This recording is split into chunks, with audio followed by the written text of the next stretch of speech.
चलिए प्यारे बच्चों, हम लोग आज की क्लास शुरू करते हैं। हम लोगों ने अभी तक क्या पढ़ रखा था? Vectors and types of vectors, mod of vectors, then after addition and subtraction of the vectors by the geometrical और एनालिटिकल मेथड, है ना। ज्योमेट्रिकल मेथड में मैंने आपको ग्राफिकल, उसको ग्राफिकल मेथड भी बोलते हैं। उसमें हम लोगों ने ट्रायंगुलर और पॉलीगन मेथड, त्रिभुज या बहुभुज पढ़ी थी, है ना। उसमें हम लोग वेक्टर्स को कैसे जोड़ते थे, रिजल्टेंट कैसे निकालते थे, हेड टू टेल और रिजल्ट के लिए स्टार्टिंग टू द एंड। और जो हम लोगों का पैरेललोग्राम मेथड था, उसमें हम लोग क्या करते थे, वेक्टर्स को टेल टू टेल ऐड करके एक तो पैरेललोग्राम फॉर्म करते थे, है ना, जो समांतर चतुर्भुज बनाते थे। और उसमें जो रिजल्टेंट क्या होता था, वो डायगोनल होता था, जो कि दोनों के इंटरसेक्शन पॉइंट से ज्यादा है। ये सब चीजें मैंने आपको क्या रखी, बता रखी, बहुत सारे स्पेशल केसेस बता के रखे हैं। अब एक बात हम लोग नहीं करेंगे और चर्चा वो क्या है, प्लीज, उसमें आवाज आ रही है। ओके, कंसंट्रेट हियर प्लीज प्यारे बच्चों, है ना। अभी देखो जो थोड़ा सा क्या था, बीच में हम लोग स्लो मोड में आए थे, उसको क्या फिर से एनर्जेटिक हो गई क्लास को क्या करते हैं, शुरू करते हैं और अच्छे से क्या करेंगे, तैयारी करेंगे, है ना। आज हम लोग बात करने वाले हैं ऑर्थोगोनल यूनिट वेक्टर्स, जिनको हम लोग हिंदी में बोलते हैं लंबकोणीय एकांक सदिश। हिंदी से आपको मतलब नहीं, आप इंग्लिश मीडियम के स्टूडेंट्स इंग्लिश पे ध्यान दें, तो हिंदी मीडियम के वो हिंदी पे ध्यान देंगे, है ना। तो dear students, orthogonal unit vectors क्या होते हैं?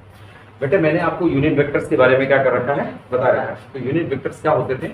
ऐसे वेक्टर्स जिनका मैग्नीट्यूड क्या होता था, 1, बट क्या होता था, वो उनमें खास बात थी, उसका बहुत ही ज्यादा इंपॉर्टेंस था कि वो that vector, that is unit vector, can provide a direction. Unit vector क्या करता है, without changing the magnitude. Simple सी बात है, यूनिट वेक्टर एक ऐसा वेक्टर हुआ करता था जिसका मैग्नीट्यूड कितना होता था, 1। यूनिट वेक्टर हिंदी में क्या बोलते हैं, एकांक सदिश। उसका जो परिमाण होता था वो 1 होता। अब प्यारे बेटे मैंने आपको बताया कि सपोज दैट मेरे पास कोई वैल्यू है, कोई स्केलर टर्म है, उसमें हम उसका क्या करते हैं, मल्टीप्लाई कराते हैं, है ना, यूनिट वेक्टर का। तो फिर क्या हो जाएगा, उसके मैग्नीट्यूड में, परिमाण में कोई फर्क नहीं पड़ेगा, बट क्या मिल जाएगी उसको, डायरेक्शन। क्योंकि यूनिट वेक्टर क्या एक वेक्टर है, उसको क्या दे देगा, डायरेक्शन दे देगा, उसको दिशा दे देगा, है ना। तो चलिए एक थोड़ी सी चर्चा करेंगे। मान लेते हैं प्यारे बेटे, मुझे क्या है, ये है, ये वेक्टर है। क्या है ये प्यारे बेटे, एक वेक्टर है। बट इस वेक्टर की मुझे क्या, एक वेक्टर मान लेता हूं जिसका मैग्नीट्यूड क्या है, 1 है। ये वेक्टर है और जिसका मैग्नीट्यूड क्या है, 1 है। सुन गया कि नहीं, सॉरी 1 कह रहा हूं, a है, जिसका मैग्नीट्यूड कितना है, a है। एक वेक्टर है, there is a vector whose magnitude is 1, right ना, सॉरी a हमारे पास, इट्स माय मिस्टेक। तो मेरे पास कोई टर्म है जो क्या है, जो न्यूमेरिकल वैल्यू में कितना है, a, कितना है, a। अब प्यारे बेटे मुझे क्या करना है, इसको वेक्टर बनाना है। क्या बनाना है, वेक्टर बनाना है। क्या बनाना है, वेक्टर, है ना। और किसी पर्टिकुलर डायरेक्शन में बनाना है। क्या बनाना है, किसी पर्टिकुलर डायरेक्शन। सपोज दैट मुझे x की डायरेक्शन में, this is the x direction, और इस डायरेक्शन में मुझे क्या बनाना है प्यारे बेटे, वेक्टर बनाना है। किस मैग्नीट्यूड को लेके, किस न्यूमेरिकल वैल्यू को लेके, ये मैग्नीट्यूड, दैट इज ये न्यूमेरिकल वैल्यू को, एक कोई मैग्नीट्यूड है और इस न्यूमेरिकल वैल्यू को, इस मैग्नीट्यूड को लेकर मुझे x डायरेक्शन में क्या बनाना है, वेक्टर। तो प्यारे बेटे अगर कोई आपके पास स्केलर टर्म होता है या कोई न्यूमेरिकल वैल्यू होती है और आपको उसमें क्या देना होता है, वेक्टर बनाना होता है। क्या बनाना है उसे, वेक्टर बनाना है। तो बेस्ट वे क्या होता है, क्या बेस्ट तरीका होता है कि हम क्या करते हैं, उसमें यूनिट वेक्टर का मल्टीप्लाई। समझना पड़ता। सपोज दैट मेरे पास, मैंने कहा न्यूमेरिकल वैल्यू, या मेरे पास एक मैग्नीट्यूड था a। मैं अगर न्यूमेरिकल वैल्यू नंबर में ले लूं, थोड़ा आसान हो जाएगा आप लोगों के लिए। मैं कहता हूं मान लेते हैं 10 है। क्या प्यारे बेटे, 10। अब मुझे क्या करना है, इस 10 को लेकर, एक न्यूमेरिकल वैल्यू है, एक स्केलर टर्म है, राइट। इस 10 को लेकर मुझे एक वेक्टर बनाना। क्या बनाना है, वेक्टर। आपसे क्वेश्चन आएगा ना, मुझे वेक्टर बनाना है। तो प्यारे बेटे अगर मुझे वेक्टर बनाना है, लेकिन मैं आपसे कह दूं मुझे x डायरेक्शन का वेक्टर बनाना है, क्या कह दूं, x डायरेक्शन का वेक्टर बनाना है, तो फिर क्या होगा, वेक्टर बनाने के लिए क्या जरूरत होती है, मैग्नीट्यूड की, न्यूमेरिकल वैल्यू की और डायरेक्शन की। तो बेटा मेरे पास मैग्नीट्यूड, न्यूमेरिकल वैल्यू तो मैंने आपको दे दिया, कितना है वो, 10। बट अभी करना क्या बाकी है इसमें, डायरेक्शन। तो अगर स्केलर टर्म कोई होता है या हमारे पास कोई मैग्नीट्यूड है और हम उसे वेक्टर बनाना चाहते हैं, तो मैंने ऑलरेडी आपको बताया है क्या करना होता है, उसमें यूनिट वेक्टर का मल्टीप्लाई करना। लेकिन अब किस यूनिट वेक्टर का मल्टीप्लाई करोगे, इस 10 में किस यूनिट वेक्टर का मल्टीप्लाई करोगे, जिस डायरेक्शन में आपको वेक्टर बनाना है। बिकॉज ऑफ यूनिट वेक्टर जब हम लोग पढ़ रहे थे तो हम लोगों ने जाना था प्यारे बेटे, यूनिट वेक्टर क्या हुआ करता था, अगर आपके दिमाग में हो मैंने आपको बताया था n cap is equal to vector upon mod of vector, ठीक है। और ये फार्मूला बताने से पहले मैंने आप लोगों को बताया था, क्या बताया था कि ऐसे नहीं आया, ये कहां से आया है वेक्टर, आप इसका मल्टीप्लाई करो, that is a into n cap. मतलब क्या प्यारे बेटे, ये a क्या था, it is the that was the numerical value, that was the magnitude. और जब इस मैग्नीट्यूड में हम n कैप यानी यूनिट वेक्टर का मल्टीप्लाई करते हैं तो क्या हुआ प्यारे बेटे, यहाँ इस राइट हैंड साइड में दो चीजें आ गई, एक मैग्नीट्यूड और एक डायरेक्शन। क्योंकि अगर मान लेते ये a है और यूनिट वेक्टर की वैल्यू क्या होती है, न्यूमेरिकल वैल्यू जो यूनिट वेक्टर की होती है 1 होती है, तो 1 का a में मल्टीप्लाई करोगे वो क्या रहेगा, 1 ही रहे, सॉरी a रहेगा, न्यूमेरिकल वैल्यू में कोई चेंज नहीं है, 1 का मल्टीप्लाई करते हैं a में तो a रहेगा, है ना। अब प्यारे बेटे इधर मैग्नीट्यूड भी हो गया, डायरेक्शन भी हो गया, और जब लेफ्ट साइड में जाते हैं वहां भी क्या लिखा हुआ है, वेक्टर लिखा हुआ, तो दैट इज उसमें भी क्या न्यूमेरिकल वैल्यू और डायरेक्शन। इसका मतलब दोनों चीजें क्या हो गई, क्लियर। बट अब अगर ये दोनों ये लेफ्ट साइड का वेक्टर और राइट साइड का वेक्टर इक्वल है, यानी इक्वल वेक्टर्स में हम लोग जानते हैं कि डायरेक्शन क्या होती है सेम, इस यूनिट वेक्टर की डायरेक्शन किधर होगी, वेक्टर एक ही डायरेक्शन में होगी। तो क्या वहां से एक कंक्लूजन क्या निकला था कि अगर a मेरे पास वैल्यू थी और उसको मुझे क्या बनाना था, वेक्टर फॉर्म में लाना था, तो मुझे क्या करना था, पड़ा उसमें यूनिट वेक्टर का मल्टीप्लाई करना पड़ा।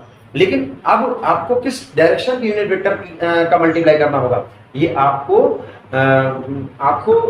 डिसाइड करना है, या क्वेश्चन के अकॉर्डिंग डिसाइड करना होगा कि हमें किस डायरेक्शन का यूनिट वेक्टर का मल्टीप्लाई करना है। सपोज दैट जरा आपसे क्वेश्चन पूछता हूँ, मान लेते हैं अभी जैसे मैंने अभी कहा था, क्या ये यूनिट वेक्टर्स की जरूरत क्यों पड़ी, ऑर्थोगोनल यूनिट वेक्टर्स की जरूरत क्यों पड़ी, एक क्वेश्चन अराइज होता है। जैसे मैंने कह दिया 20 है, क्या है प्यारे बेटे 20 है, तो न्यूमेरिकल वैल्यू है, स्केलर टर्म है हमारे पास, सुनना है ना। और मैं आपसे कहता हूं कि इस 20 न्यूमेरिकल वैल्यू या मैग्नीट्यूड को लेकर आपको क्या करना है, इस डायरेक्शन का क्या करना है, वेक्टर बनाना है। तो प्यारे बेटे अगर ये कुछ मैंने रैंडम डायरेक्शन दे दी इधर की तरफ, तो इस डायरेक्शन का क्या पता होना चाहिए, मुझे यूनिट वेक्टर पता होना चाहिए। क्या पता होना चाहिए, यूनिट वेक्टर। मान लेते हैं इस डायरेक्शन का यूनिट वेक्टर बेटा n कैप है, कितना है मेरे बेटे, n कैप है। तो फिर मैं अगर इस डायरेक्शन का वेक्टर बनाना चाहता हूं तो फिर क्या होगा, मान लेते हैं उस वेक्टर की वैल्यू मेरे पास क्या है, y वेक्टर है, तो बेटा y vector is equal to कितना हो जाएगा, मैग्नीट्यूड कितना लिया 20, और इस डायरेक्शन में क्योंकि वेक्टर बनाना चाह रहे थे, इस डायरेक्शन यूनिट वेक्टर कितना है, n कैप है, n कैप में क्या करना उसमें मल्टीप्लाई, दैट इज जो y वेक्टर तैयार हुआ वो क्या तैयार हो गया प्यारे बेटे, हमारे पास इस डायरेक्शन का क्या तैयार हो गया, वेक्टर तैयार। क्लियर है। सिमिलरली अब हमारे पास क्योंकि कोऑर्डिनेट एक्सिस होती है, क्या होती है प्यारे बच्चों, कोऑर्डिनेट एक्सिस होती है, और कोऑर्डिनेट एक्सिस मेरे पास क्या होती है बेटे बेटे, x होती है, और दूसरी मेरे पास क्या होती है प्यारे बेटे, y होती है, और क्योंकि तीसरी हमारी क्या होती है, इस पे परपेंडिकुलर होती है, जो मैं वहां पे रिप्रेजेंट नहीं कर पा रहा हूं, मैं इधर दिखा देता हूं, मेरे पास क्या होती है प्यारे बेटे, z होती है, राइट ना। तो कोऑर्डिनेट एक्सिस हमारे पास x y z होती है, तो हम लोगों को मैथमेटिकली कई बार जरूरत पड़ती है x y और z डायरेक्शन में यूनिट वेक्टर्स, है ना, पड़ेगी कि नहीं पड़ेगी। सपोज दैट आपके पास कोई न्यूमेरिकल वैल्यू हो और आपको x डायरेक्शन में क्या बना चाहिए हो, वेक्टर चाहिए, तो फिर x डायरेक्शन में किसकी जरूरत पड़ेगी, यूनिट वेक्टर की जरूरत पड़ेगी, वो हमारे पास नहीं है। y डायरेक्शन में किसकी जरूरत पड़ेगी, यूनिट वेक्टर की जरूरत पड़ेगी, वो हमारे पास नहीं है। z डायरेक्शन में किसकी जरूरत पड़ेगी, यूनिट वेक्टर की, हमारे पास नहीं है। तो अपने कैलकुलेशन को आसान बनाने के लिए और आगे हमें जरूरत महसूस होगी, नीड होगी, इस नीड को पूरा करने के लिए हम लोगों ने क्या किया, ऑलरेडी ये डिसाइड कर लिया गया कि x y z में हम लोग क्या करते हैं, यूनिट वेक्टर्स बनाए गए, और उनको क्या बोलते हैं हम लोग, ऑर्थोगोनल यूनिट वेक्टर्स। क्या बोलते हैं उनको, ऑर्थोगोनल यूनिट वेक्टर्स। हिंदी में हम लोग क्या बोलते हैं, लंबकोणीय एकांक सदिश। सिंपल से क्या होते क्या है, ये x की डायरेक्शन में जो यूनिट वेक्टर होता है उसको हम क्या बोलते हैं, i कैप, y की डायरेक्शन में जो यूनिट वेक्टर होता है वो j कैप, और z की डायरेक्शन में जो यूनिट वेक्टर होता है उसको हम लोग क्या बोलते हैं, प्यारे बेटे k कैप बोलते हैं। क्या बोलते हैं, these i cap, j cap and k cap are simply known as the orthogonal unit vectors. आपस में परपेंडिकुलर जो एक्सिसेस होती है हमारी x y z, तो x y z के अलोंग जो हमारे यूनिट वेक्टर्स होते हैं उन्हीं को हम लोग क्या बोलते हैं, ऑर्थोगोनल यूनिट वेक्टर्स। क्लियर हो गया मेरे बच्चों। हमारे जो ये x y z अक्ष होती हैं उनके अलोंग उन डायरेक्शंस पे जो हमारे पास यूनिट वेक्टर्स होते हैं, एकांक सदिश होते हैं, उनको हम लोग क्या बोलते हैं, लंबकोणीय एकांक सदिश।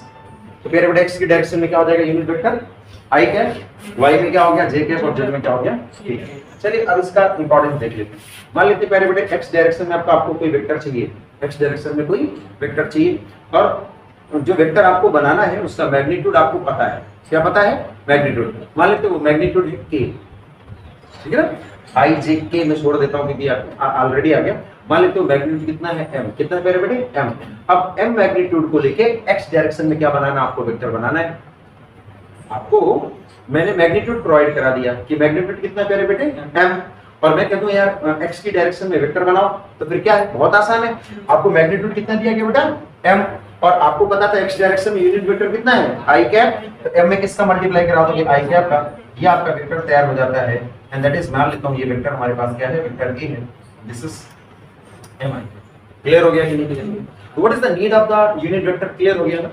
और फिर जब यूनिट वेक्टर की नीड का पता चल गया तो हमें ऐसी भी जरूरत पड़ेगी कि x y z में भी यूनिट वेक्टर्स होने चाहिए। तो फिर वो मान लिया गया कि x में क्या होता है unit vector i cap, y में क्या होता है j कैप, z में क्या होता है k कैप। सर अगर मान लीजिए i j k कैप की जगह में कोई दूसरी चीज मान लेते तो क्या होता, कोई बात नहीं।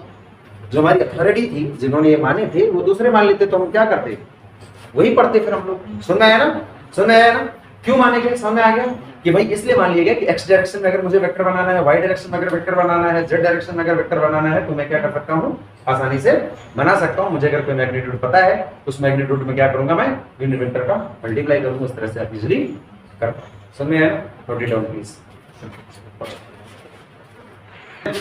ओके, वो कंप्लीट हो गया ना, नोट कर लिया था आप लोगों ने। ओके, हेडिंग डालेंगे रेजोल्यूशन ऑफ वेक्टर्स, सदिशों का वियोजन। अब आप लोग हिंदी नहीं लिखेंगे, ठीक है ना, ठीक है, हाँ आप लोग नहीं लिखेंगे जो, ओके प्लीज स्टूडेंट्स, जैसे यहाँ पे सभी लोग देखेंगे ध्यान से। Resolution of vector, what is the meaning of this, इसका मतलब क्या होता है। अगर हम लोगों ने जाना addition and subtraction of the two vectors, हम लोगों ने जाना कि अगर दो या दो से ज्यादा वेक्टर्स हैं तो उनको हम जोड़कर क्या करते थे, एक वेक्टर बना लेते थे। सीखा नहीं सीखा, पॉलीगॉन मेथड में जब हम लोग बहुभुज विधि पढ़ते थे उसमें हम लोगों ने कई सारे वेक्टर्स को क्या करा था, ऐड करके एक रिजल्ट निकालते थे। तो अगर हम कई सारे वेक्टर्स को ऐड करके एक वेक्टर बना सकते हैं तो फिर हम क्या कर सकते हैं, किसी वेक्टर को हम ब्रेक कर सकते हैं पार्ट्स में। एक से ज्यादा नहीं कर सकते क्या? अगर कोई चीज मिलकर एक बड़ी चीज बन सकती है तो एक बड़ी चीज से छोटी चीज भी बन सकती है, उसका व्यू क्या हो जा सकता है, उनका रेजोल्यूशन भी हो सकता है, तो उनको हम कई सारे पार्ट्स में ब्रेक कर सकते हैं। तो सिंपली रेजोल्यूशन ऑफ वेक्टर्स का मतलब होता है एक गिवन वेक्टर को हम क्या कर सकते हैं, मल्टीपल वेक्टर्स में स्प्लिट करें, ब्रेक करें।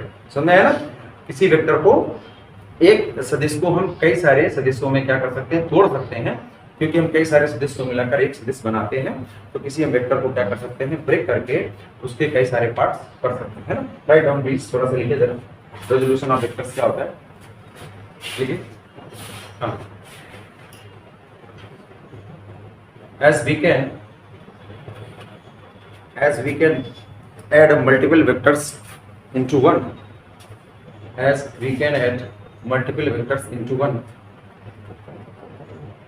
similarly a vector can be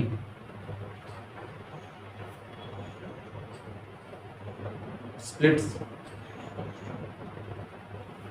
in multiple parts, that is resolution of vectors। ठीक है मेरे बच्चों, जिस तरह कई सारे वेक्टर्स को जोड़कर हम एक वेक्टर बनाते हैं, उसी तरह एक वेक्टर को हम तोड़कर एक वेक्टर को भी हम कई सारे वेक्टर्स में तोड़ सकते हैं। इसे हम लोग क्या कहते हैं, इसे क्या कहते हैं, सदिशों का वियोजन। ठीक है ना, रेजोल्यूशन ऑफ वेक्टर्स। अब एक बहुत इंपॉर्टेंट बात आपको मैं समझाता हूँ, ध्यान से देखिएगा, समझिएगा। सिंपली समझ में आ गया ना कि एक वेक्टर को कई सारे वेक्टर्स में तोड़ना क्या कहलाता है, रेजोल्यूशन, और कई सारे वेक्टर्स को मिलाकर एक वेक्टर बना देना, एडिशन। समझ में नहीं है, हो सकता है, नहीं हो सकता, बिल्कुल हो सकता है यार। जब हम कई सारों को जोड़कर एक बना सकते हैं तो एक को हम तोड़कर कई सारों में हम क्या कर सकते हैं, डिवाइड कर सकते हैं। उसी को क्या बोलते हैं, resolution, that is splitting, breaking of the vectors, right ना। उसको हिंदी में क्या बोलते हैं, वियोजन, यानी एक वेक्टर को तोड़कर कई सारे वेक्टर्स में डिवाइड कर देना, है ना। और अगर हम कई सारों को जोड़ेंगे तो उसका रिजल्ट किसके बराबर होगा, उसी वेक्टर के बराबर होगा, क्योंकि उसी को तो तोड़ रहे हैं हम, है ना। 100 की नोट को तोड़ोगे, एक 10 में हो गई, एक 50 में होगी, फिर क्या कितना बचा है? हाँ, देखते तो पहले बच्चों यहाँ पे जरा देखिए, एक सिंपल सा है, यहाँ पे कंसिडर करो बेटा, छोड़ो व्हाट इज दिस, कंसिडर करो क्लास में प्लीज। अब हमारे पास पहले बड़े एक वेक्टर ये था, मैं मान लेता हूँ वेक्टर ए, ठीक है ना, और एक वेक्टर मेरे पास क्या है बी। अब मैं जो बताना चाहता हूँ बहुत अच्छे से सीखिए। अब आपके पास एक वेक्टर हमारे पास क्या है, मान लेते हैं एक वेक्टर मेरे पास क्या है, आर है। क्या है बेटे, वेक्टर आर।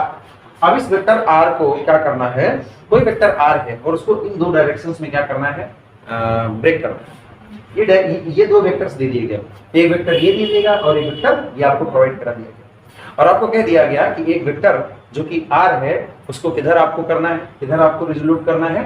ठीक है, मैं यहाँ पे दे देता हूँ, ये वेक्टर आर है, दिस इज द वेक्टर, ये मेरे पास वेक्टर है, ये वेक्टर है, और इस वेक्टर को क्या करना है, ब्रेक करना है। ठीक है, what is the meaning of resolution of the vectors, यानी किसी वेक्टर को हम क्या करें, स्प्लिट कर दें टू अ मोर वेक्टर्स में, है ना, किसी एक वेक्टर को दो या दो से ज्यादा वेक्टर्स में तोड़ देना ही क्या कहलाता है, रेजोल्यूशन कहलाता है, उसका वियोजन कहलाता है, तोड़ना कहलाता है। अब मेरे पास ये वेक्टर हो गया और मैं आपको कह रहा हूं सर इस वेक्टर को डिवाइड कर दीजिए दो वेक्टर्स में, तो कैसे डिवाइड करेंगे, बट अब इस वेक्टर को डिवाइड करना है तो वो वेक्टर्स ही तो होंगे। हम लोगों ने एक बात सीखी थी, क्या सीखी थी सर, मैंने आपको बताया था कि जब दो वेक्टर्स को ऐड करते हो तो रिजल्ट हमेशा एक वेक्टर क्वांटिटी आती है, बोलो ना भाई, ये बताया था ना, जब दो वेक्टर्स को आपस में सब्सट्रैक्ट करते हो तो भी रिजल्ट एक वेक्टर क्वांटिटी आती है।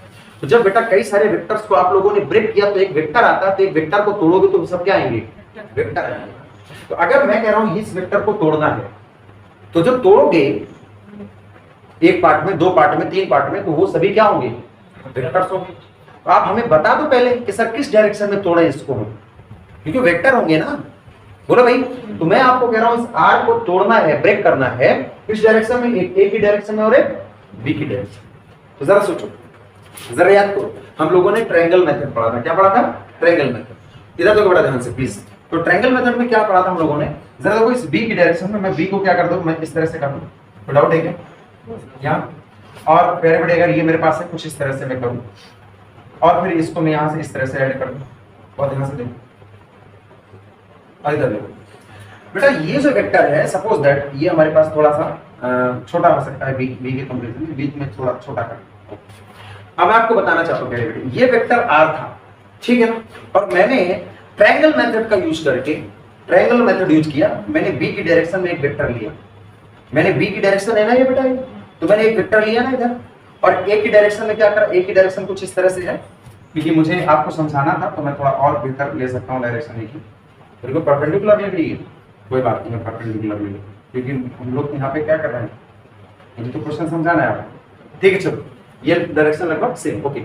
अब मेरे पास मुझे क्या करना था, वेक्टर आर को क्या करना था, डिसोसिएट करना था, मींस वेक्टर आर को मुझे दो पार्ट्स में क्या करना था, स्प्लिट करना था, या वेक्टर आर एक वेक्टर था उसको मुझे कई सारे पार्ट्स में तोड़ना था, और जो तोड़ना था वो दो डायरेक्शन मैंने आपको दी कि एक के डायरेक्शन में तोड़ के दिखाओ, एक बी के डायरेक्शन में तोड़। और क्योंकि ये दो वेक्टर्स जब जोड़े जाएंगे तो आर के बराबर हो जाएंगे, अगर इन दोनों वेक्टर्स, सॉरी इन दोनों वेक्टर्स को नहीं, अगर इन दोनों वेक्टर्स को जोड़ोगे तो कोई एक वेक्टर आएगा।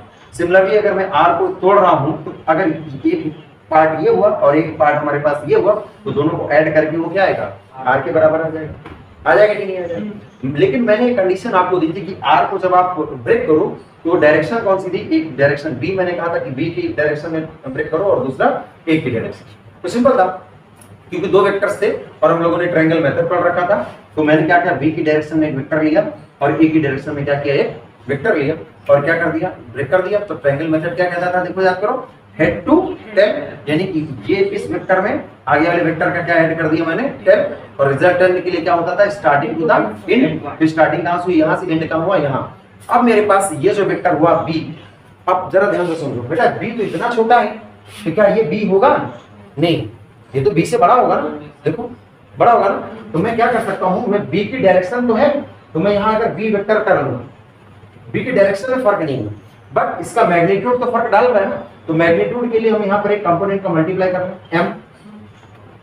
अब बात को समझो, अगर मान लेते इसका मैग्नीट्यूड है 5, लेट अस कंसीडर इसका मैग्नीट्यूड कितना है 5, और इसका मैग्नीट्यूड कुछ है, मान लेते हैं 10 है सपोज, मुझे नहीं पता है, बट क्या होगा ना, थोड़ा बड़ा तो दिख रहा है ना, तो उस 5 में ये जो फैक्टर हमने मल्टीप्लाई किया तो क्या कर रहा होगा, इसको कंप्लीट कर रहा होगा। अगर ये 10 है, अगर ये 5 है और ये पूरा वेक्टर कितना है 10, तो फिर ये 5 में किसका मल्टीप्लाई करो तो 10 हो जाएगा, 2 का, इसका मतलब m की वैल्यू कितनी हो जाएगी, 2 हो जाएगी। बात समझ में आया? सिमिलरली ये जो वेक्टर होगा वो किस डायरेक्शन में है, a की डायरेक्शन में, बट वो a के बराबर तो नहीं है ना, बोलो भाई। तो मैं यहाँ पर क्या मल्टीप्लाई करा दें, n का मल्टीप्लाई बोलो भाई। तो क्लियर हो गया। अब हमारे पास क्या, ये एक वेक्टर बन गया m वेक्टर v और ये बन गया n वेक्टर a।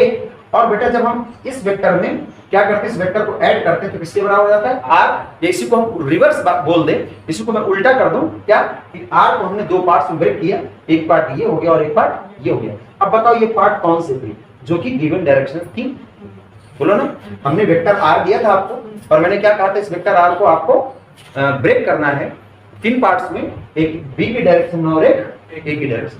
तो हो गया, यानी हम r को कैसे लिख सकते थे, r को क्या लिख सकते हैं, m वेक्टर b प्लस क्या लिख सकते हैं, m वेक्टर a। क्लियर हो गया, बोलो बच्चों, समझ आ गया। दैट इज क्या होगा प्यारे बेटे, r कैन बी ब्रेक्स, या r जो हमारे पास था यहाँ पर, r को हम लोगों ने क्या किया, ब्रेक कर दिया दो पार्ट्स में, एक पार्ट ये हो गया और एक पार्ट ये, समझ आया ना। अच्छा एक बात और बताओ मुझे, सर आपने हमें कहा था कि इस r वेक्टर को हमें ब्रेक करना है ना। किसी भी वेक्टर को हम एक टू या दो से टू आर मोर, जरूरी नहीं किसी वेक्टर को टू पार्ट्स में ही आप क्या करो, ब्रेक करो। किसी वेक्टर को हम दो या दो से ज्यादा पार्ट्स में भी डिसोसिएट यानी कि ब्रेक कर सकते हैं, ठीक है ना प्यारे बच्चों।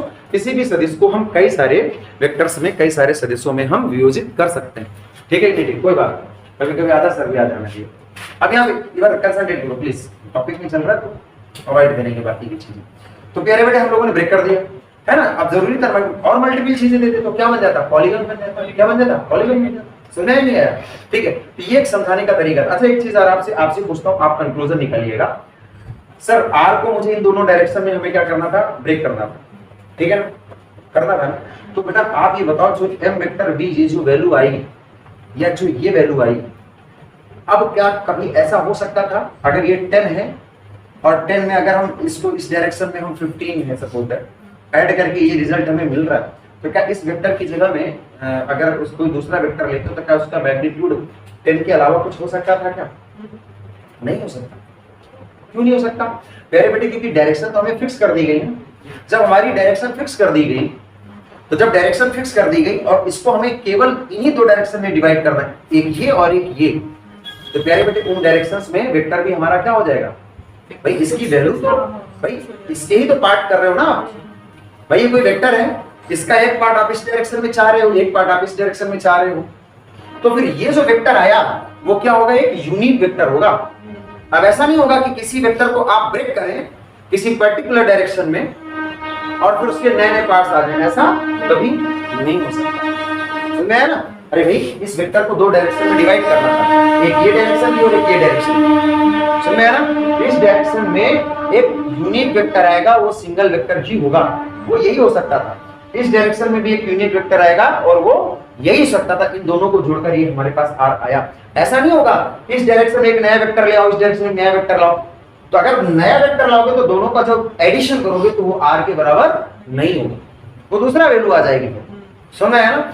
तो हमें यहां से एक कंक्लूजन ये निकालना था कि प्यारे बच्चों, किसी भी वेक्टर को any vector can be divided into two और मोर वेक्टर्स इन गिवन डायरेक्शंस।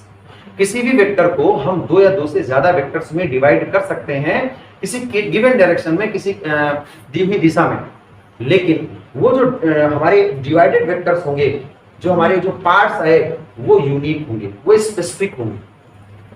समझ में आया ना। वो इस पर्टिकुलर डायरेक्शन में बदल नहीं सकते। सुन में आ गया कि नहीं आ गया, क्लियर। अभी तो देखिए जरा, ये जो वेक्टर हम लोगों ने टू पार्ट्स में डिवाइड किया, तो ये जो दो पार्ट्स आते हैं तो उनको क्या बोलते हैं, कंपोनेंट ऑफ वेक्टर्स। क्या बोलते हैं, कंपोनेंट ऑफ वेक्टर्स। सुन में आया प्लीज, ओके प्यारे बच्चों, इसको क्या करिए, वीडियो को पॉज करिए, उसको अच्छे से फिगर बनाइए, और जो मैं बोल रहा हूँ उसको मैं हिंदी में भी अभी बोल दे रहा हूँ, उसको नोट कर लीजिए। लिखिए जरा थोड़ा सा प्यारे बच्चों, any vector can be divided into two or more parts. Any vector can be divided into two or more parts. Any vector can be divided into two or more parts in given direction.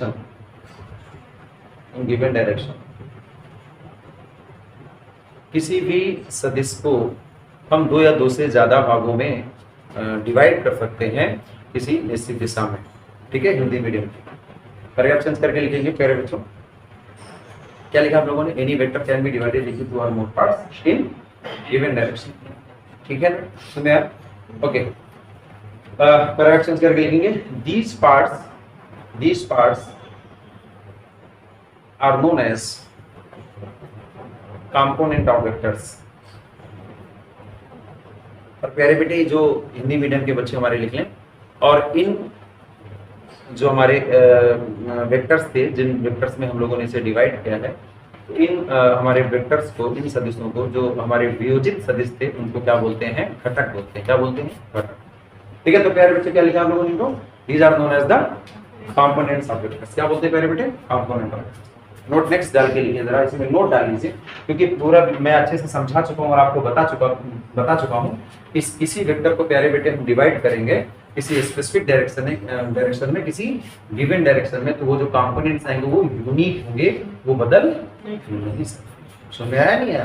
Clear? Note डाल के the component of any vector in given direction is unique. The component of any vector in given direction is unique. That is only a single vector. ठीक है? Okay, note का जो हिंदी का है वो थोड़ा देख लीजिए। किसी भी वेक्टर को जब हम कंपोनेंट, किसी वेक्टर का एक निश्चित दिशा में जो घटक होता है वो केवल एक और एक ही होता है, एक से ज्यादा नहीं हो सकता। ओके प्यारे बेटे, यहाँ पे देखते हैं अब इसका मतलब क्या है। ये सर क्या चीज आपने बता दी, वो समझ में नहीं आया, थोड़ा सा एक बार और बता दीजिए सर प्लीज। कोई भी वेक्टर जब हम ब्रेक करेंगे, और अगर ब्रेक करने के बाद आपने उस वेक्टर को 5 कंपोनेंट्स में डिवाइड कर दिया, 5 घटकों में किसी सदिश को आपने वियोजित कर दिया, तोड़ दिया, सुने। और मान लेते हैं कि ये हमारे पास वेक्टर था, सपोज दैट, बहुत अच्छी चीज बताने जा रहा हूं, उसको समझिएगा बहुत ध्यान से, इसी में समझा देता हूं। ये हमारे पास वेक्टर आर था, और इस वेक्टर को मुझे इस डायरेक्शन में क्या करना था, कई सारे डायरेक्शन में तोड़ दिया था। इसी वेक्टर को 2 या 2 से ज्यादा, जरूरी नहीं, मैंने अभी आर को कितने पार्ट्स में ब्रेक किया है? 2 पार्ट्स में, और इस आर को आप 2 से ज्यादा पार्ट्स में भी डिवाइड कर सकते हैं, राइट ना? इट्स ऑन यू, वो क्वेश्चन पे डिपेंड करेगा कितने पार्ट्स में उसको ब्रेक करना है या नहीं, ठीक है ना? रेजोल्यूशन का मतलब समझ में आएगा, किसी वेक्टर को कई सारे पार्ट्स में ब्रेक कर देना, तोड़ देना, ठीक है ना? और अगर उन सभी पार्ट्स को आपस में जोड़ोगे तो किसके बराबर आ जाएगा? उस वेक्टर के बराबर आ जाएगा। बोलो भाई, तो आर को मैंने 2 डायरेक्शन में डिवाइड कर दिया, ठीक। अब आर का जो एक कंपोनेंट था, यानी सदिश का जो एक घटक था, वो इस डायरेक्शन में, तो इस डायरेक्शन में क्या वैल्यू आई वेक्टर की? m vector v। तो अब वो हमेशा m वेक्टर v ही रहेगी, वो बदल नहीं सकती। और अगर आप एक ही डायरेक्शन में लेना चाह रहे थे, तो इस वेक्टर का जो कंपोनेंट आया, जो घटक आया, वो क्या आया? n वेक्टर a, तो n वेक्टर a ही रहेगा। अगर मैं आपसे इसी फिगर के लिए सुन, मैं अगर ये लिखना चाहूं कि r इज इक्वल टू, मैं m की जगह में m dash b vector plus n dash a vector लिखूं, तो ये पूरा टर्म क्या हो जाएगा? गलत है। क्यों गलत हो जाएगा? क्यों गलत? इसलिए गलत हो जाएगा कि r का आपने जो कंपोनेंट्स किए इस डायरेक्शन में और इस डायरेक्शन में, वो स्पेसिफिक हो सकते हैं, वो यूनिक हो सकते हैं, वो बदल नहीं सकते। क्लियर हो गया ना मेरे बच्चों? बात को समझ में आई? यानी r वेक्टर अगर ये है, तो फिर r वेक्टर को ऐड, r वेक्टर कब आया? जब इस वेक्टर को और इस वेक्टर को ऐड किया। सुने है ना?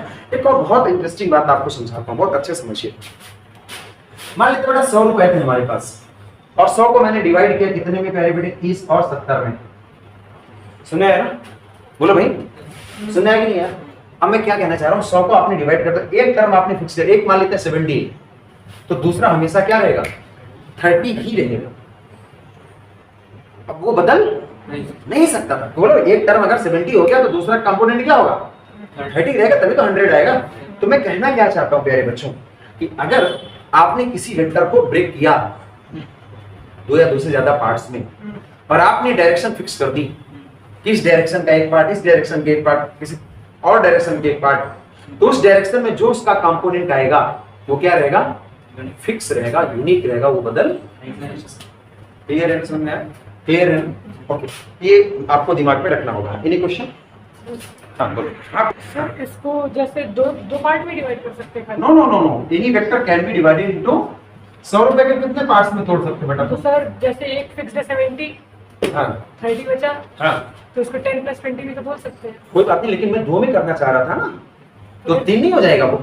तो वही तो मैं पूछ रहा हूँ, 3 कर सकते हैं? आप 5 कर सकते हो, 1000 कर सकते हो, जितनी गिनती सीखी उतनी कर सकते हो। अरे भाई किसी को तोड़ना है। इसका एक बार मैग्नीट्यूड फिर से बता दीजिए, मैग्नीट्यूड का क्या है? अच्छा कोई बात नहीं, अभी मुझे बता दें। अच्छा ये क्लियर हो गया ना कि किसी भी वेक्टर्स को हम एक नहीं, दो नहीं, अच्छा एक तो अकेला है ही है वो, किसी वेक्टर को हम 2 नहीं, 3 नहीं, 4 नहीं, 5 नहीं, 10 कर इनफाइनाइट। जितना तुम सोच सकते हो उतने पार्ट्स में डिवाइड कर सकते हो। बट हमारे जो हम अभी अभी ये तो कथा पूरी सीखने नहीं जा रहे भाई, हमें क्या करना है, एग्जाम ओरिएंटेड पढ़ना है ना। आप इंसान हैं, हमें इतना तो सब नहीं पढ़ना, हमें एग्जाम ओरिएंटेड पढ़ना। हमारे जो कॉम्पिटिटिव एग्जाम्स हैं, जेईई का, नीट का, जो हमारा इंटरफेस्टर, ये चीजें हैं, एनडीए, जहाँ जरूरत पड़ती है ऐसे क्वेश्चंस की, वो उसके लिए पढ़ना है ना। तो वहां आपको कितना ब्रेक करेगा, कितने पार्ट्स में ब्रेक करेगा, कितनी एक्सेस आपने सीखी, एक्स वाई जेड, तो या तो फिर वो 2 पार्ट में ब्रेक कराएगा या तो फिर वो 3 पार्ट में ब्रेक कराएगा।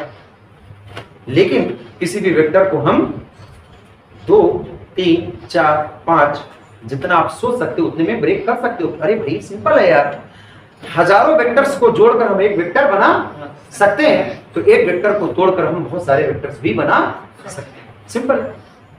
बट लॉजिकली हम 2 या 3 में ही ब्रेक करेंगे, क्योंकि हमारी एक्सेस कितनी होती है, एक्स वाई जेड, ये तो 2। Now your question. सर जैसे मान लीजिए नया वेक्टर ले लिया m वेक्टर, हाँ ठीक है। m वेक्टर ले लिया, अब हमको उसमें मान लीजिए डायरेक्शन देखिए, अच्छा आपने जब वेक्टर लिए तो डायरेक्शन है ऑलरेडी उसमें, लेकिन उसको किस डायरेक्शन में तोड़ना है वो अगर अच्छा अच्छा ओके।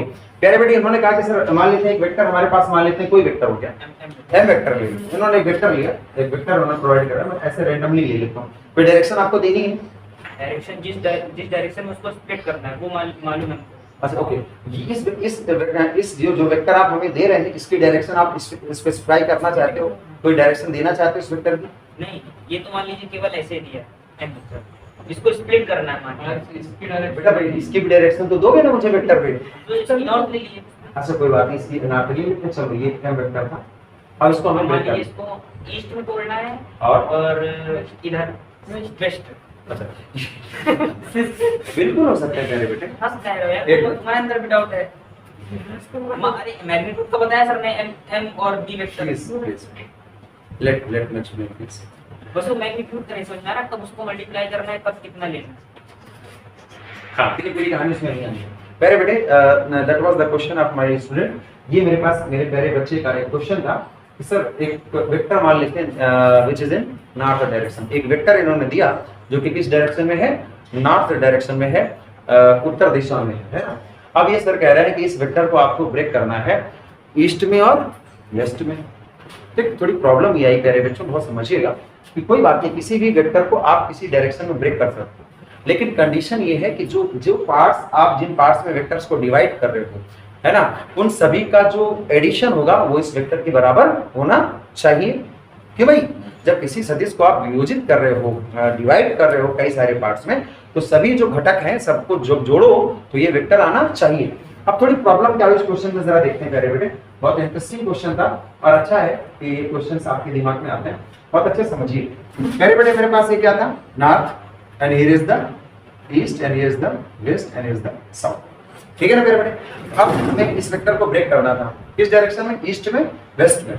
तो प्यारे बेटे मैं क्या करता हूँ, ईस्ट में एक वेक्टर लेता हूँ, मान लेते हैं कि वो ईस्ट वेक्टर को हम लोग चलो ईस्ट ही में डाल देता हूँ वेक्टर ई, और वेस्ट में एक वेक्टर लेता हूँ, मैं मान लेता हूँ इसको वेक्टर डब्ल्यू।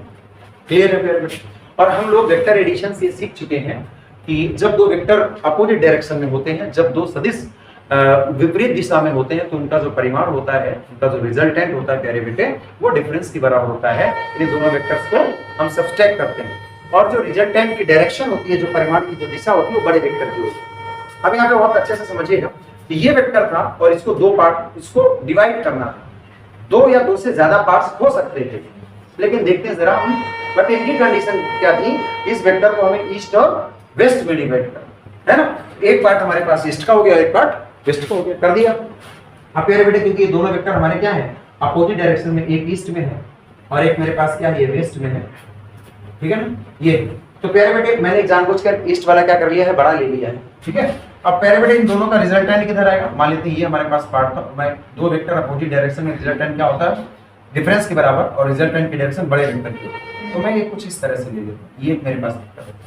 क्यों सर ये कैसे कर दिया आपने? अरे एक ईस्ट में था कंपोनेंट है ना, मान लिया ईस्ट का कंपोनेंट ये और वेस्ट का कंपोनेंट ये, ठीक है ना। इस वेक्टर के दो पार्ट थे, एक ईस्ट में क्या और एक वेस्ट में, ये भी मान लिया आप लोगों ने। अब जब दोनों को आप क्या करोगे, ऐड करोगे, क्योंकि अपोजिट डायरेक्शन में थे, विपरीत दिशा में, तो इनका रिजल्ट क्या हुआ, डिफरेंस के बराबर आएगा। वो रिजल्ट की वैल्यू में नहीं लिख रहा हूं, लेकिन उसकी डायरेक्शन क्या होगी, बड़े वेक्टर की। तो जो ईस्ट वाला था वो बड़ा था, तो दोनों का रिजल्टेंट यानी ईस्ट और वेस्ट का जो अगर ऐड करें तो रिजल्टेंट क्या आ गया, ईस्ट डायरेक्शन किधर आ गया, and that is equal to, मैंने मान लिया कि वो डब्ल्यू ई है, वेक्टर डब्ल्यू ई है। ओके, अब बताओ बेटा, मुझे चाहिए था, अगर मैंने आपको बताया है कि जब दो वेक्टर को, जब किसी वेक्टर को आप डिवाइड कर रहे हो कंपोनेंट्स में, whenever you wants to divide a vector into components, जब किसी सदिश को आप विभाजित कर रहे हो कई सारे भाग में, कई सारे घटकों में, तो ये याद रखना चाहिए कि उनको जब ऐड करें तो वही आ जाना चाहिए। अब बताओ आप बेटा, अगर मैं इस वेक्टर को ईस्ट और वेस्ट में डिवाइड कर रहा था और जब मैं इनको ऐड किया तो मेरे पास तो बेटा डायरेक्शन तो इधर आएगी या तो फिर इधर आएगी, अगर इधर वाला बड़ा है तो। बोले भाई अब नॉर्थ में तो नहीं आ रहा है, इसका मतलब ये क्वेश्चन हमारा थोड़ा सा प्रॉब्लम कर रहा है। इसके कंपोनेंट ईस्ट और वेस्ट के अलावा भी होंगे, है ना, तो कम से कम हमें एक कंपोनेंट और लाना पड़ेगा। क्यों लाना पड़ेगा? अरे भाई उसको जोड़ो तो इसके बराबर आए, उन पार्ट्स को जोड़ो तो ये आना चाहिए ना। अगर हम केवल दो पार्ट्स में करते हैं तो फिर ये कहां आ रहा है, आ रहा है क्या, नहीं आ रहा, सुन रहे हैं ना। तो केवल एक पार्ट सब लाइन और सारे, किसी वेक्टर को कई सारे पार्ट्स में ब्रेक कर सकते हो, लेकिन एटलीस्ट मुझे इन दोनों के अलावा एक पार्ट तो और भी चाहिए इस क्वेश्चन इनको सेटिस्फाई करने के लिए।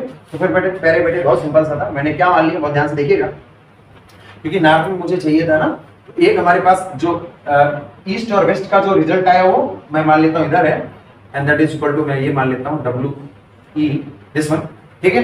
अब प्यारे बेटे मुझे क्या चाहिए, ये वाला वेक्टर चाहिए ना, वेक्टर है जो हमारा नॉर्थ डायरेक्शन में। तो फिर क्या किया हम लोगों ने, इसमें पैरेललोग्राम सेट कर लिया। क्या कर लिया प्यारे बेटे, इसी के बराबर आप इधर क्या करो, देखो जितना ये है उतना ही हम लोगों ने इधर ये लिया, और यहाँ से हम लोगों ने क्या कर दिया, वेक्टर और सेट कर। अब ये देखो, अब देखो जरा, ये पैरेललोग्राम बन गया, देखो एक वेक्टर ये हो गया और एक वेक्टर ये हो गया। मैं इसको साइड में बना देता हूँ।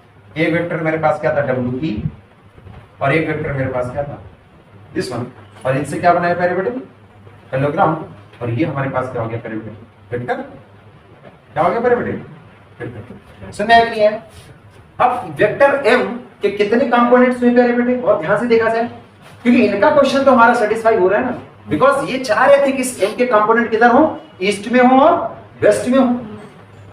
तो ईस्ट और वेस्ट में तो दे दिए ना हम लोगों ने, एम के कंपोनेंट कितने मिले हमारे पास, एक मिला, क्या देखो जरा, एक ईस्ट में मिला और एक वेस्ट में मिला, दैट इज ईस्ट का एक वेक्टर था, एक वेस्ट का था, एक साथ में और आया, वो कुछ इधर आया, देखो जरा ये वाला भी तो आएगा, बोलो भाई, तो नॉर्थ नहीं था, वो ऐसे कुछ था, समझ रहे हैं ना, समझ रहे, ताकि हम जब यहाँ पर इन दोनों का रिजल्ट आए ऐसे ही, और उसको हम लोग क्या करें, ऐसे ऐड करके, हाँ स्प्लिट करें, तो फिर हमारे पास रिजल्ट आना चाहिए। इसे कहते हैं पहले बेटे क्या, स्टडी हमारी। हमारे पास कौन कौन से वेक्टर्स है हमारे पास, इस बार 3 वेक्टर्स कौन सा है गिवन डायरेक्शन में, एक तो हमारे पास क्या आया था, एक कंपोनेंट क्या है, एक ई वाला 1, और दूसरा ये 2, और तीसरा ये 3। तो ये एम वेक्टर को हम लोगों ने 3 पार्ट्स में डिवाइड किया, ईस्ट में, वेस्ट में, और एक ये डायरेक्शन है, ताकि हम इन तीनों पार्ट्स को जोड़ें तो वो एम आना चाहिए। तो बहुत अच्छा क्वेश्चन था। क्या कंक्लूजन निकला कि जब हम किसी वेक्टर को पार्ट्स में डिवाइड करें, घटकों में किसी सदिश को हम वियोजित करें, तो उन सभी सदिशों को जोड़कर वो वेक्टर आना चाहिए। हवा हवाई कर देते तो फिर आता क्या, अगर आपने कहते सर एम को आप ईस्ट और वेस्ट में करो तो हो तो जाएगा, बट उन दोनों को अभी कुछ मिसिंग था, सुन में आया ना, वो रिजल्ट आना चाहिए। क्लियर हो गया सभी को, सुनने आ गया नहीं आ गया? ओके ओके, अभी तक हम लोग रेजोल्यूशन ऑफ वेक्टर में मैं आपको बताने की कोशिश कर रहा था कि किसी वेक्टर को हम जब गिवन डायरेक्शन में क्या करेंगे, डिवाइड करेंगे, किसी सदिश के हम गिवन डायरेक्शन में कंपोनेंट लेंगे, वो स्पेसिफिक होंगे, यूनिक, राइट। अब एक्चुअल में जो कॉम्पिटिटिव एग्जाम्स, जो हमारे बोर्ड एग्जाम्स हो या आपका जो होम एग्जाम हो या कोई कॉम्पिटिटिव एग्जाम्स हो, उसमें जब हम रेजोल्यूशन ऑफ वेक्टर की बात करते हैं तो उसमें जो क्वेश्चंस आते हैं वो एक्स वाई जेड कंपोनेंट्स में आते हैं। किसमें आते हैं? एक्स वाई जेड कंपोनेंट, ठीक है ना। तो उसमें दिमाग में रखना है, उसको हम लोग अब क्या करते हैं आगे बढ़ाते हैं, ठीक है। तो चलो ठीक है, अभी नेक्स्ट हेडिंग डालेंगे rectangular components of a vector. क्या बोलेंगे? Rectangular component components of vector. ठीक है, किसी वेक्टर के रेक्टेंगुलर कंपोनेंट्स क्या होते हैं, नोट इट डाउन प्लीज।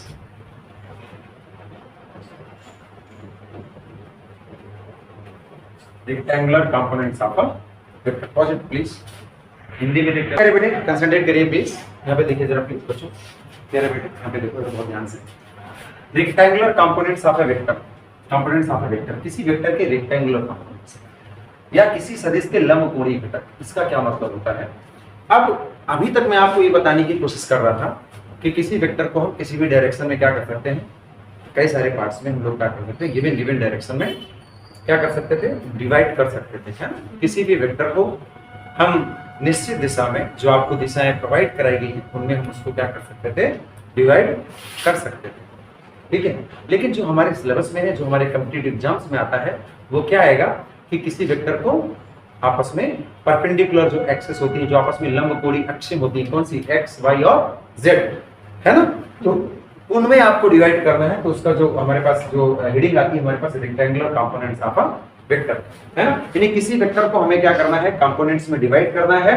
और किन कंपोनेंट्स में डिवाइड करना होगा, एक क्या होगा, एक कंपोनेंट होगा एक्स में, दूसरा होगा वाई में, और तीसरा क्या होगा, जेड में। तो फिलहाल अभी हम दो को ही लेके चलेंगे।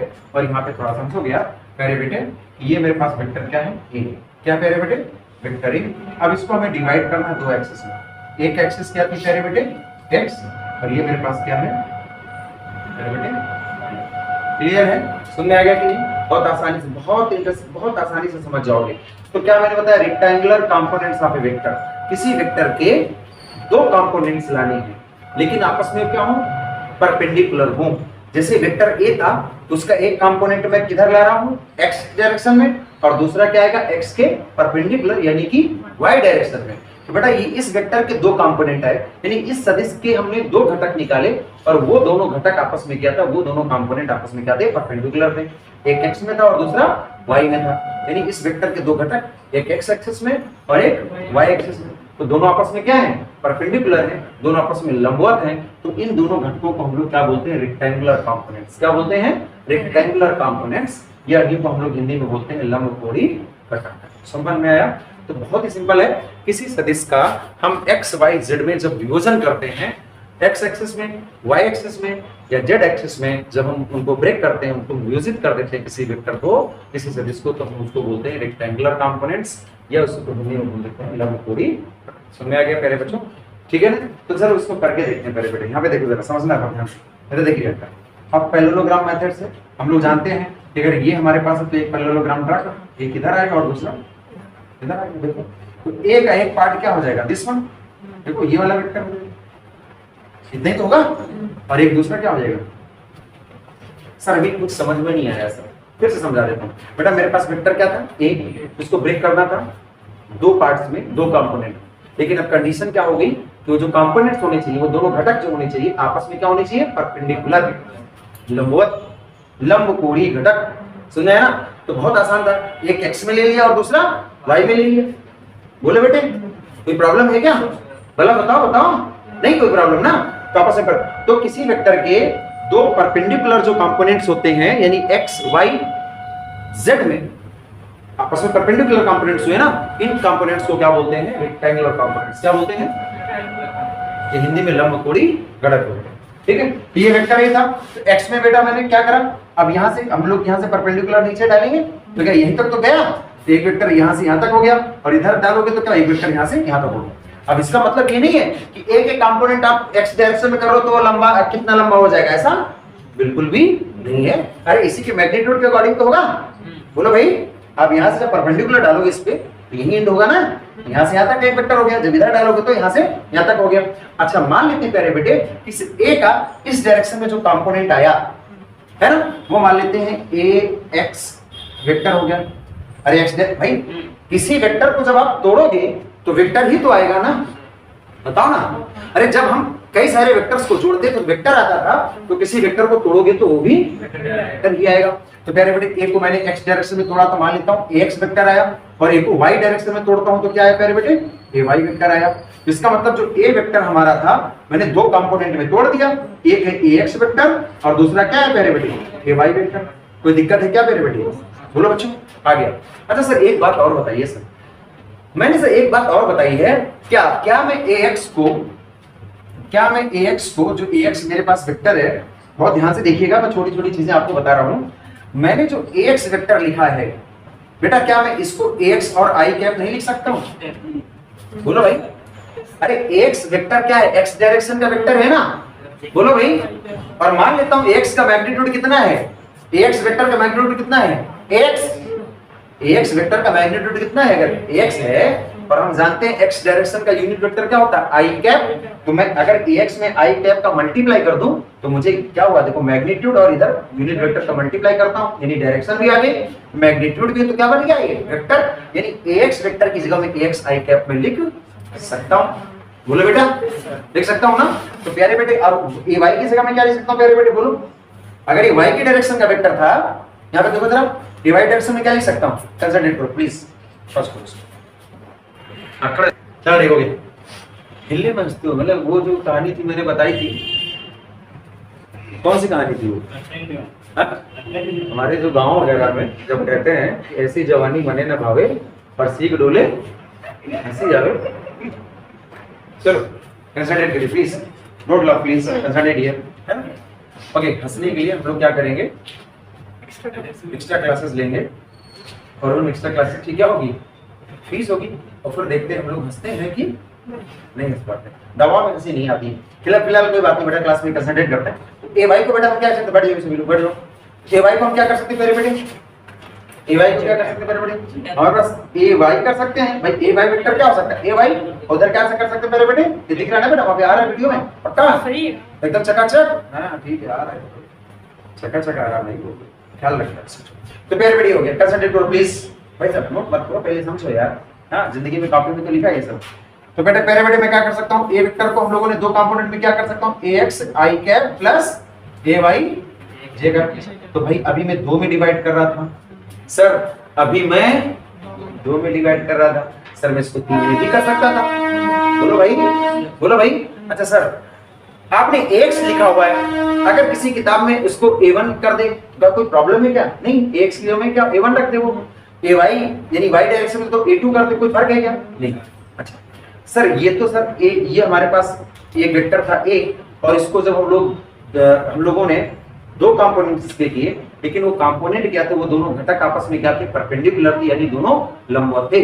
जब किसी सदिश को, यानी whenever a vector is divided into two perpendicular components, then these are known as the rectangular components। सुना है ना? अब इसको क्या रटने की जरूरत है क्या?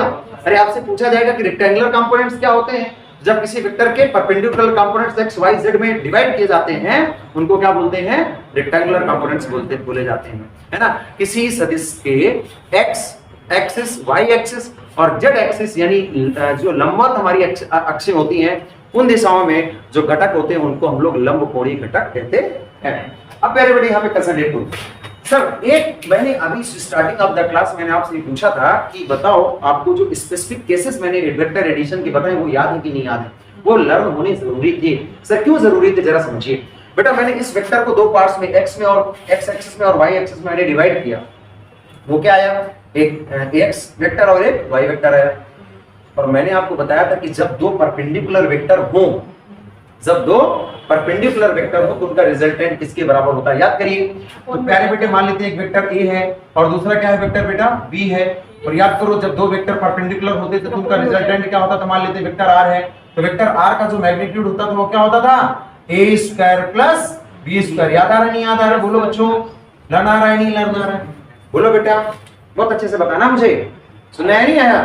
तो ये होता था कि नहीं होता था, बोलो। और बेटा r की डायरेक्शन क्या होती थी, अगर बेटा हमारे पास r की डायरेक्शन आप a की तरफ से निकालते हो अल्फा, तो tan अल्फा बराबर क्या होता था, b को ऊपर लेते थे b बाई a, और अगर आप b की तरफ से निकालना चाहते थे तो फिर tan बीटा अगर मैं मान लेता हूं तो बेटा वो क्या हो जाएगा, a बाई b हो जाएगा। अगर b की तरफ से निकालते हो तो a बाई b, अगर a की तरफ से निकालते हो तो b बाई a। ये हुआ करता था नहीं हुआ करता था बेटा। अगर मैं इस वेक्टर a को दो पार्ट में डिवाइड कर रहा हूं, एक x वेक्टर एक ये y वेक्टर में, तो प्यारे बेटे इन दोनों को जब जोड़ोगे तो a आना चाहिए ना, आना चाहिए ना।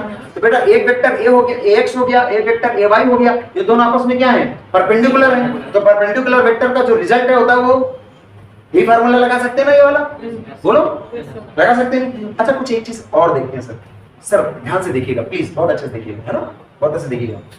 मान लेता हूँ प्यारे बेटे, और ध्यान से देखिए, ये जो वेक्टर ए था, इसका जब हम एक्स डायरेक्शन में कंपोनेंट लेते हैं, जो एक्स वेक्टर आया, मैं मान लेता हूँ ये थीटा एंगल पर, कितने एंगल पर प्यारे बेटे, थीटा एंगल, ठीक है। तो एक ट्रायंगल हमारे पास बनता है यहाँ पे, मान लेते हैं एम एन और ओ, ठीक है। और ध्यान से देखिएगा प्लीज, तो मान लेते हैं फ्रॉम ट्रायंगल क्या है मेरे पास, एम एन ओ से, एम एन ओ से, ठीक है बेटा। तो cos theta is equal to बेटा कितना हो जाएगा, cos theta is equal to कितना हो जाएगा, cos थीटा क्या होता है, बेस अपॉन हाइपोटेन्यूज। बेस में क्या है प्यारे बेटे, ये देखो बेस में क्या है बेटा, mn, और हाइपोटेन्यूज में क्या है, mo। बेटा mn किसके बराबर है, ax वेक्टर के मैग्नीट्यूड के बराबर, और as वेक्टर का मैग्नीट्यूड कितना है, ax, और बेटा mm ये कितना है बेटा, ये a के बराबर होगा ना, देखो mo किसके बराबर है, वेक्टर a के मैग्नीट्यूड के बराबर है, यानी ax किसके बराबर आ गया प्यारे बेटे, a cos थीटा के बराबर आ गया। सिमिलरली प्यारे बेटे अगर यहीं पर इसी ट्रायंगल में हम sin थीटा ले लेते, प्यारे बेटे जरा sin थीटा लो, तो sin थीटा बराबर क्या होता बेटा, परपेंडिकुलर अपॉन हाइपोटेन्यूज होता, यानी लंब बटे कर्ण, और ये बेस अपॉन हाइपोटेन्यूज मतलब आधार बटे कर्ण, हिंदी मीडियम वाले प्यारे होनहार छात्रों। तो बेटा ये कितना है हमारे पास, NO कितना हो गया, या ON, और ये कितना हो गया प्यारे बेटे, MO। ON बराबर कितना हो जाएगा सर, ON किसके बराबर है, देखो जरा ये किसके बराबर है, AY के बराबर, बोलो बेटा नहीं है क्या, AY के बराबर है ना, तो ये AY के बराबर हो गया, और बेटा हाइपोटेन्यूज यानी कि कर्ण किसके बराबर है, A के मैग्नीट्यूड के बराबर है, ये A हो गया, दैट इज AY किसके बराबर हो गया प्यारे बेटे, A sin थीटा, ठीक है सर। तो सर आज क्या क्या बताने वाले हैं, बहुत इंपॉर्टेंट चीजें दिमाग में रखना है।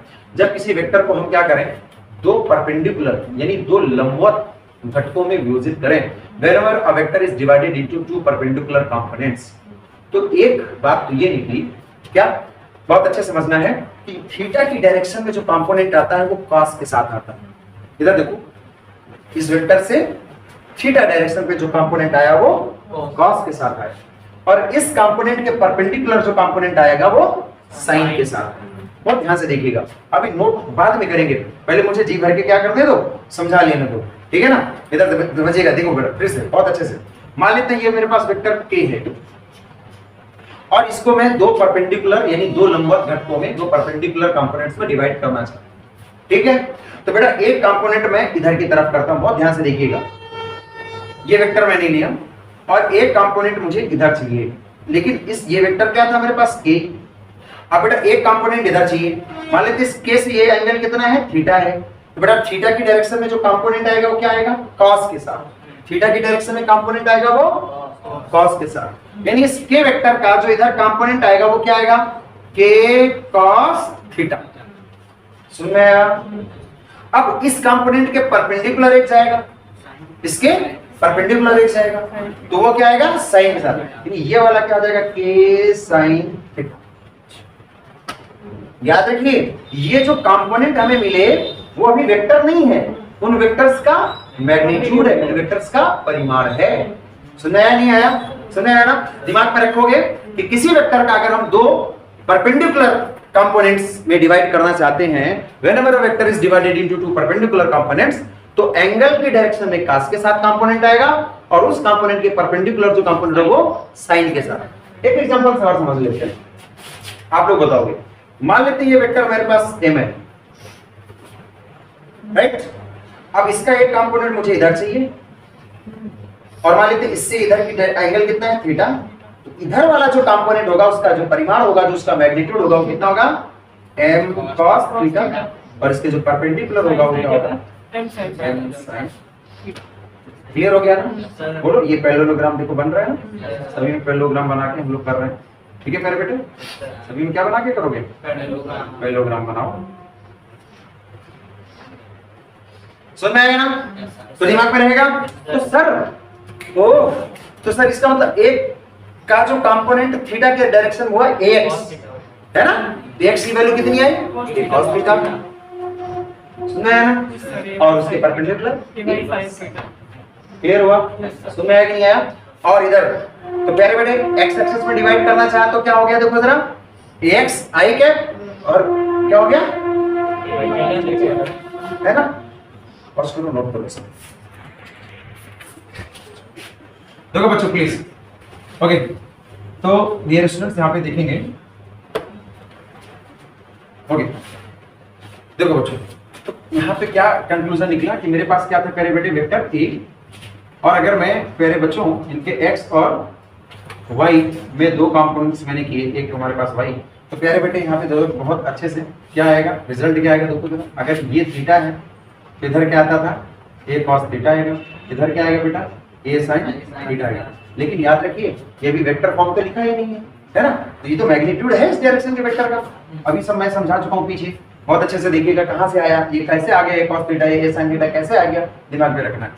ओके, अब क्योंकि इस वेक्टर के जो कंपोनेंट्स हमने किए एक्स और वाई, यानी दोनों कंपोनेंट आपस में परपेंडिकुलर थे, तो इसलिए इनको बोला गया रेक्टेंगुलर कंपोनेंट्स, ठीक है ना, या लंबकोणी घटक। अब बहुत अच्छे से समझिए मेरे बेटे, मेरे पास वेक्टर एक, मान लेते हैं वेक्टर को हम क्या करते हैं, कंपोनेंट्स में डिवाइड करते हैं, और वो जो कंपोनेंट्स हैं वो किस डायरेक्शन, एक्स में है और वाई में, किसमें है, एक्स में और वाई में। तो कैसे लिख सकते थे वेक्टर एक को, हम देखिए जरा, यहाँ पे मैं लिख सकता था ए x I cap plus A Y J cap, नहीं लिख सकता था, अभी थोड़ी देर पहले मैंने लिख के दिखाया भी है। और प्यारे बेटे जरूरी नहीं कि एक्स लो, यही चीज कैसे लिखी जा सकती थी प्यारे बेटे, ए वेक्टर इज इक्वल टू, मान लेते हैं ए1 आई कैप में लिख दूं, कोई प्रॉब्लम है क्या यार, तो इसमें क्या जबरदस्ती है क्या, मैं ए2 जे कैप लिख दूं, कोई प्रॉब्लम नहीं है। यानी आप समझ जाओगे, देखकर ही समझ जाओगे कि वेक्टर ए को दो कंपोनेंट्स में डिवाइड किया गया है, और वो जो दो कंपोनेंट्स हैं आपस में परपेंडिकुलर है, यानी वो रेक्टेंगुलर कंपोनेंट्स है, एक एक्स में और दूसरा वाई में है। किसी वेक्टर ए यानी किसी सदिश को दो घटकों में विभाजित किया गया, एक एक्स की दिशा में और एक वाई की दिशा में, क्यों, क्योंकि एक आई कैप लगा और दूसरा जे कैप लगा।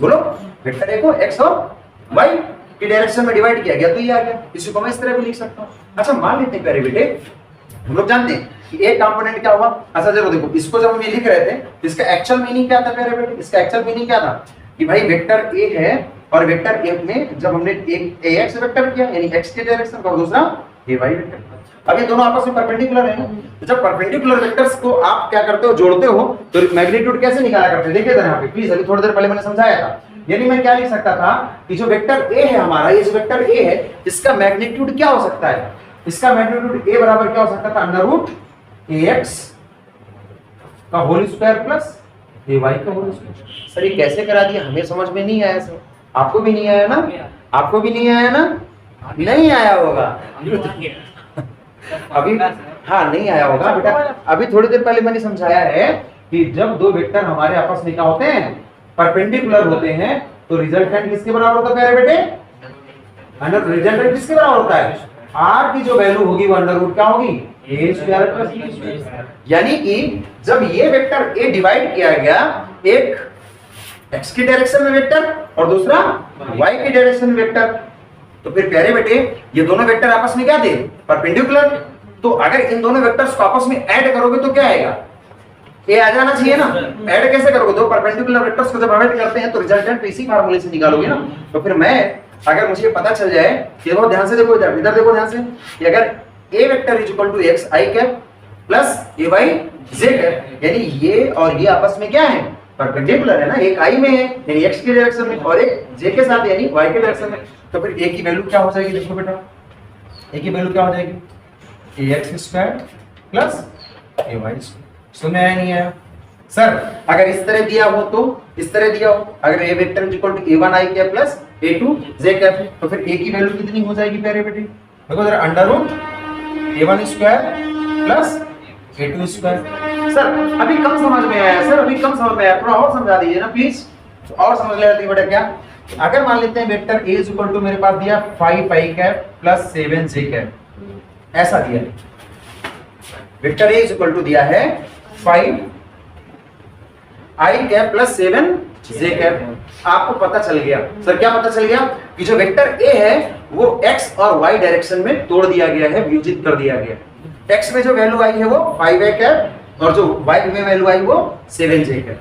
बेटा जो x में वेक्टर है ना वो पूरा 5i कैप है, यानी ये जो 5i कैप है वो एक्चुअल में ax वेक्टर की वैल्यू थी, प्लस ये जो 7j कैप है एक्चुअल में ay वेक्टर की वैल्यू थी। अब जब अगर ये वेक्टर है तो उसमें मैग्नीट्यूड क्या है 5 और y डायरेक्शन में जो वेक्टर उसका मैग्नीट्यूड कितना है 7। तो प्यारे बेटे अगर हम a की वैल्यू निकालना चाहे तो a क्या आएगा प्यारे बेटे √5 का होल स्क्वायर। बोलो देखो जब a vector equal to a1 i cap plus a2 j cap हुआ करता था तो क्या करा हम लोगों ने a बराबर क्या हुआ √a1 square plus a2 square. क्यों ऐसा हुआ?